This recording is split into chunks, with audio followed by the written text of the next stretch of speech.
కాసిం గారి ప్రస్తావన వచ్చింది కాబట్టి ఆయన విద్య అనే అమ్మాయితో ప్రేమలో పడ్డాడు, విద్యాశాఖకి విద్యార్థులకి చాలా ఇస్తున్నారు అని ప్రకటించారు కదా ఆయన అంత పెద్ద సభా వేదికగా. కాసిం గారు అంటే మాకు కొంత రెస్పెక్ట్ ఉండే.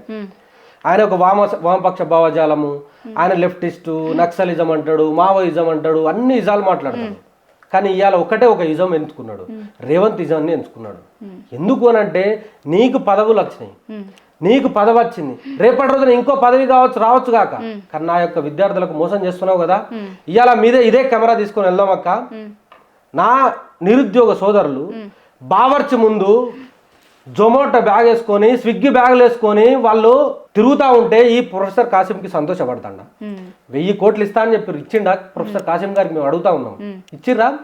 ఇదే ప్రొఫెసర్ కాసిం మా ఉస్మానియా యూనివర్సిటీలో ఎవరు నిరాహార దీక్షలు కానీ స్లోగన్స్ కూడా ఇవ్వద్దని చెప్పేసి రెజల్యూషన్ తీసుకొచ్చి నేను ఎక్కడ పోతుంది, ఎటు పోతున్నాము, ఎవరి కోసం పని చేస్తున్నావు కాసిం? నువ్వు రేవంత్ రెడ్డి మీద నీకు అంత ప్రేమ ఉంటే 4 గోడల మీద మధ్యలోకి పోయి ఆయనకు బాడీ మసాజ్ అన్న చేయి, హెడ్ మసాజ్ అన్న చేయి, కానీ ఇట్లా మా యొక్క అస్తిత్వానికి మాత్రం ఆయన కాళ్ళ కింద పెట్టద్దు, దయచేసి చెప్తున్నాం.